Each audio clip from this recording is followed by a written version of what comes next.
નમસ્કાર મિત્રો, સ્વાગત છે તમારું અમારી YouTube channel Gujarat jobs and ન્યૂઝમાં. મિત્રો, સરકારી લાખો કર્મચારીઓ માટે ખૂબ જ સારા સમાચાર સામે આવ્યા છે.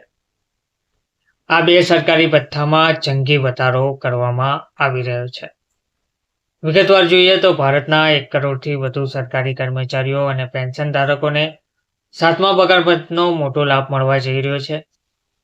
સરકારે જુલાઈ 2024માં 7મા પગાર પંચ હેઠળ કર્મચારીઓના મોંઘવારી ભથ્થા ડીએને વધારીને 53% કર્યો છે, જ્યારે ડીએ 50%થી વધી ગયો છે.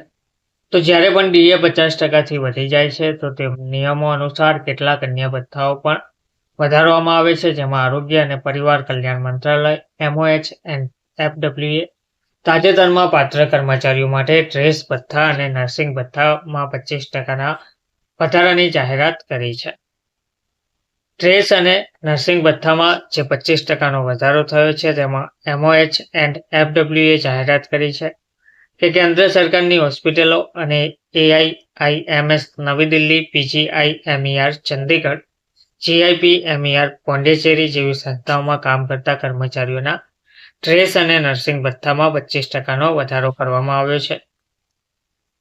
તેનો ઉદ્દેશ્ય કર્મચારીઓની મોંઘવારી સંબંધિત સમસ્યાઓને ઘટાડવાનો છે. આરોગ્ય અને પરિવાર કલ્યાણ મંત્રાલયે તાજેતરમાં પાત્ર કર્મચારીઓ માટે ડ્રેસ ભથ્થા અને નર્સિંગ ભથ્થામાં 25%ના વધારાની જાહેરાત કરી છે.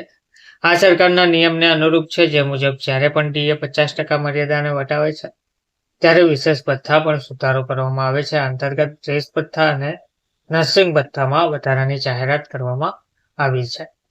તો સરકારે તમામ સંસ્થાઓને તાત્કાલિક નવા ભથ્થા લાગુ કરવા અને ઓગસ્ટ 2017ના નિયમોનું પાલન કરવા સૂચના આપી છે.